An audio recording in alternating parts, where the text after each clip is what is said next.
এলাকাবাসী, আজকে হৃদয়কে যারা হত্যা করেছে, আমরা প্রশাসনের কাছে দাবি জানিয়েছি, এই 13-14 বছরের ছেলেরা এত বড় একটা সিদ্ধান্ত নিতে পারে না। 13 বছরের ছেলেরা একটা মানুষকে হত্যা করতে হবে এরকম সিদ্ধান্ত নেওয়ার সাহস ওদের এখনো জন্মায় নাই। এদের ভিতরে কিছু জ্ঞান আছে, এদের ভিতরে কিছু জ্ঞান লিডার আছে, যারা এদের দিয়ে রাস্তায় রাস্তায় চাঁদা আদায় করে। এই হৃদয়ের খুনিদের যারা আছে, এরাও দেখেন আপনারা রাস্তায় রাস্তায় চাঁদা আদায় করেছে। এদের গ্যাং লিডার যারা, এই খুনের জন্য মূল দায়ী হচ্ছে ওই গ্যাং লিডাররা, ওই ভেরিফাইড নেতারা যারা এদের চালায়। তাদের সাহস চায় ছোট ছোট বাচ্চাদের পক্ষে এত বড় সাহস পায় না কারুর গলায় ছুরি চালায়। এই উপস্থিতি আমরা প্রশাসনকে বারবার বোঝাতে চেষ্টা করেছি, এই কয়েকজনের ফাঁসি দিয়ে এই হত্যাকাণ্ড বন্ধ হবে না যদি এদের গডফাদারদের ফাঁসি না দেওয়া হয়, যদি এদের গডফাদারদের খুঁজে বের করা না হয়, তাহলে এই কয়টার ফাঁসি দিয়ে লাভ হবে না। আবার কিন্তু কিশোর জ্ঞান তারা তৈরি করবে, অর্থাৎ কোন ঘাও ছাড়া দিলে সেই জায়গায় ঘাও সেই জায়গায় মরণ দিতে হয়। যারা এই ঘাও এই ক্ষত সৃষ্টি করে, আমরা প্রশাসনের কাছে বলতে চাই তাদেরকে খুঁজে বের করেন। আমরা এখনো শান্ত আছি, কিন্তু বাধ্য করেন না প্রশাসনকে ঘাও করতে। এই হৃদয় হত্যার মামলা নিয়ে কোনো তাড়াহুড়া করা হয়, আমরা কুলারকালী প্রশাসনকে ঘেরাও করতে বাধ্য হব। আমরা এলাকাবাসী বসে থাকবো না। আমরা আবারও প্রশাসনকে বলতে চাই, আমরা আপনাদের বিপক্ষে যেতে চাই না, আমরা আপনাদের সহযোগিতা করতে চাই। আপনারা 1 ঘন্টার মধ্যে 4 জনকে গ্রেফতার করছেন, ইচ্ছা করলে এই কয়েকদিনের গডফাদারদের গ্রেফতার করতে পারতেন।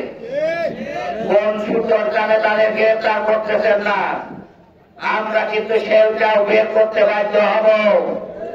এজন্য প্রশাসনকে, পুলিশ প্রশাসন সহ প্রশাসনের সকল ব্যক্তিদেরকে আমরা বলতে চাই, আপনারা এই গডফাদারদের গ্রেফতার করেন, আমরা সহযোগিতা দেব, আমরা পুলিশের কাছে থাকবো। কিন্তু কারোর পক্ষ নিয়ে এই মামলাকে ভিন্ন খাতে, কোন রকম ভিন্ন খাতে নেওয়ার চেষ্টা করেন না।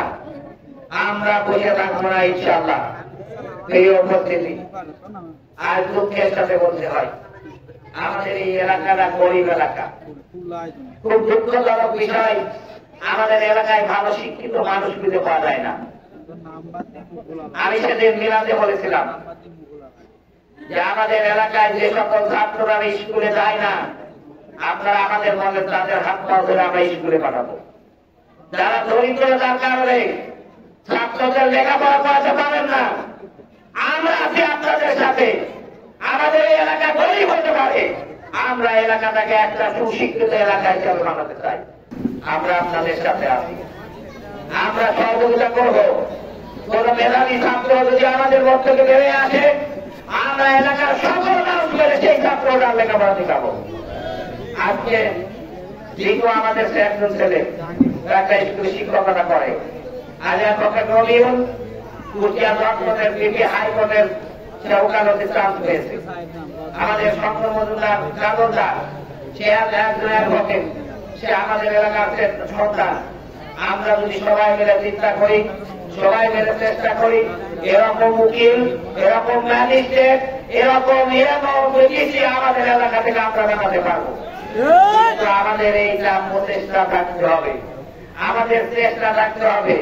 ওই যে একজন গল্প করতেছে যে বাপে ধরে পিটাচ্ছে, ও মনে রাখতে ওরা 3 জন আছে, আমরা 2 জন বাপ পারবি না, বাপ পারবি না। এই জন্য ওই পক্ষে সব বাপের পিটাবি নাকি? হ্যাঁ, যদি সব বাপের পিটায় যাবে সেই সঙ্গে বাপের সুসন্তান নাকি? হ্যাঁ, পারুক আর না পারুক বাপের পক্ষে রাজি হবে। আপনি পারবে কি না পাবে, আপনার সন্তান পারবে কি না পাবে, সেই চেষ্টা করেন কেন? আপনি চেষ্টা করেন আপনার সন্তানটাকে সমাজের উঁচুমালা করে দাঁড়ানোর জন্য। আপনার সন্তানের যদি আমল হতে পারে, আমাদের এই এলাকা মাথা উঁচু করে দাঁড়াবে। কারণ মেধা কোথায় লুকায় তা আপনিও জানেন না, আমিও জানি না। আমাদের মধ্য থেকে আগামী অনেক ভালো ভালো চাকরিজীবী ভালো ভালো কর্মকর্তা হয়ে আসবে, তখন এই এলাকার নিম্ন এলাকা থাকবে না। আমি আপনাদেরকে আহ্বান জানাতে চাই, এই এলাকাটাকে একটা সুশিক্ষিত এলাকা বানানোর জন্য আমি গরিব হিসাবে আপনাদের সাথে আছি। আপনারা আমার সাথে আছেন তো? আপনারা আমার সাথে আছেন? আর একটা কথা বলবো, আমার কাছে বিভিন্ন অভিযোগ আসে, আমাদের এখানে কোন দোকানে মাদক বিক্রি হয়, আমাদের এখানে দারোগার বাগানে ওখানে সিএনজি নিয়ে এসে মাদক বিক্রি করা হয়। আমরা ওই জায়গাকে সাবধান করে দিচ্ছি, এরপরে যদি কোন সিএনজি ওই জায়গা ঢোকে তাহলে সেটা আপনারা আটকাবেন আর আমাকে সংবাদ দেবেন। যত বড় রাস্তায়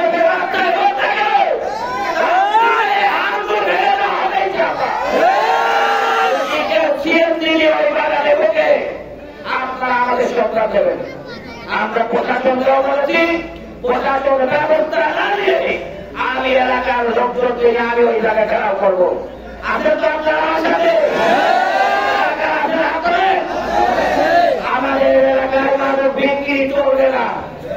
আমরা আপনাদেরকে অনুরোধ জানাই, আপনারা এই জায়গা ত্যাগ করুন, এই এলাকা থেকে মাদক বিক্রি বন্ধ করুন। যারাই করেন তা যদি আমার বাপ ও আমার আপনার সাথে আত্মীয়তা নাই, আপনার সাথে সম্পর্ক নাই, সম্পর্ক আমাদের থাকবে না ইনশাআল্লাহ। আমরা ওই এলাকায় যারা আছেন রবিন সহ আমরা সবাইকে বলতেছি, যদি ওই দারোগার বাগানে কেউ সিএনজি দিয়ে মাদক বিক্রি করে আমাদের সংবাদ দেবেন, আমাদের সংবাদ দেবেন। যাকে মোকাবেলা করা লাগে ওদের আমরা ইনশাআল্লাহ মোকাবেলা করবো। আমরা এজন্য সবাইকে বলতে চাই, কোন অপকর্ম আমরা করতে দেব না, আমরা করবো না, আমরা কাউকে করতেও দেব না। যারা চাঁদাবাজি করে, যারা চোখ রাঙায়, তারা যেন জেনে রাখে আমরা কারোর চোখ রাঙানিতে ভয় পাই না। আমাদের অবস্থান অন্যায়ের বিপক্ষে, আমাদের অবস্থান দুর্নীতির বিপক্ষে, আমাদের অবস্থান চাঁদাবাজের বিপক্ষে। এই চাঁদাবাজদের সাইজ করার জন্য যদি আরেকটা ভাবে আবাদ করতে হয় আমরা সেটা করবো। তবু কোন চাঁদাবাজ কোন দুর্নীতিবাদের সাথে আমরা আপোষ করবো না ইনশাআল্লাহ। আমাদের হৃদয়ের আত্মা, ও আমাদের করে বেশি মানুষ, অল্প কাজে বয়স, ওর সাথে এত বড় হয়েছে, ওদের হৃদয় কোন সওয়াল দেখা হলেই ওদের টাকা কোন যাবা, ওটাও টাকা নেওয়া নিয়ে সেই টাকা বাবা নিয়ে তুমি টাকা নিয়ে যান, তোমার কাছে যদি টাকা নিয়ে তাহলে বাংলাদেশ ভ্যান চালাবো কার কাছে? আজকে খুব কষ্ট হয়, এরকম একটা ভালো ছেলে ও যদি চালাক চতুর হতো হয়তো কোন রকম ওদের কাছে পাশায় চলে আসতে পারত। কিন্তু একটা জিনিস আপনারা জেনে রাখবেন, কিছু মানুষকে আল্লাহ পছন্দ করে, কিছু মানুষকে আল্লাহ শহীদ হিসাবে কবুল করতে চায়। এজন্য তাদেরকে দুষ্কৃতিকারী যাদেরকে জাহান্নামে দেবে তাদেরকে দিয়ে ওই ভালো মানুষদের হত্যা করা। এই হত্যা করার কারণে ভালো মানুষ শহীদের মর্যাদা পায়, আর যারা হত্যা করে তাদের প্রমাণ করে তারা জাহান্নামী হয়। প্রিয় উপস্থিতি, আমি মনে করি যে হৃদয় হত্যাটা এরকম হয়েছে, কারণ হৃদয়ের দ্বারা কারো 1 টাকা ক্ষতি হয়েছে, এটা কি আপনারা জানেন নাকি? হ্যাঁ, হৃদয় কোন ক্ষতিগ্রস্ত করেছে কারণ এটা আমার মনে হয় না। সেরকম একজন মানুষকে হত্যা করেছে তারা নিঃসন্দেহে জাহান্নামী। আমরা প্রশাসনের কাছে দাবি জানাতে চাই, তাদেরকে রিমান্ডে আনা হোক এবং এদের দিয়ে কারা এই সমাজে অপকর্ম করতেছে, যারা চাঁদাবাজি করা, এদের দিয়ে গভীর হতে তারা সেই চাঁদার ভাগাভাগি করে। থানাতে কোন ডাকাত ধরা পড়লে, চোর ধরা পড়লে তারাই আমার কাছে সুপারিশ করবে।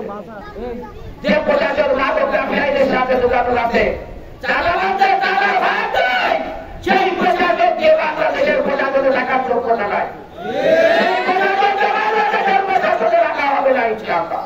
হৃদয়ের এই মামলায় আমার ভাতিজা অ্যাডভোকেট রবিউল এবং কাজলটার সাথে আমরা কথা বলেছি, তারা এই মামলা সম্পূর্ণ দায়ভার নিয়েছে। আমরা কাজলটাকে বলেছি আপনার লিগাল এইড থেকে যা খরচ করতে হয় আপনার সে বলেছে আমি সহযোগিতা দেব। লিগাল এইড থেকে তাদের উকিল দেওয়া হবে। আমি আমার স্নেহের ভাতিজা এগুলো তোর বাপ আমাকে ভাই বলে ডাকতো।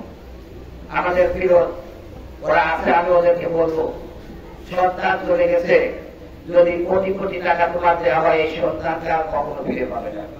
পাবে নাকি? তুমি তোমার সন্তানের বিচার করো, তোমার মতো আর কোনো মায়ের মুখ থেকে খালি না হয়, তুমি টাকার কাছে মাথা নত করবে না। ওরা তোমাকে প্রলোভন দেখাবে, কারণ ওদের বট পাতাটা বাঁচতে হলে এদেরকে বাঁচাতে হবে। এদের রিমান্ডে আসলে বট পাতাটা ধরা পড়বেই, এদের বট পাতাটা লক্ষ লক্ষ টাকা খরচ করবে, ওরা লক্ষ লক্ষ টাকা খরচ করবে, আর আমরা এলাকার মানুষ লাঠি সুটা নিয়ে মাঠে নামবো ইনশাআল্লাহ। যদি এই এলাকা আমরা ভিন্ন খাতে পথ করার চেষ্টা করা হয়, প্রশাসনকে আমরা ছেড়ে দিয়ে কথা বলবো না ইনশাআল্লাহ। আমরা ঘেরাও করবো, আমরা ভিন্ন খাতে দিতে দেবো না ইনশাআল্লাহ।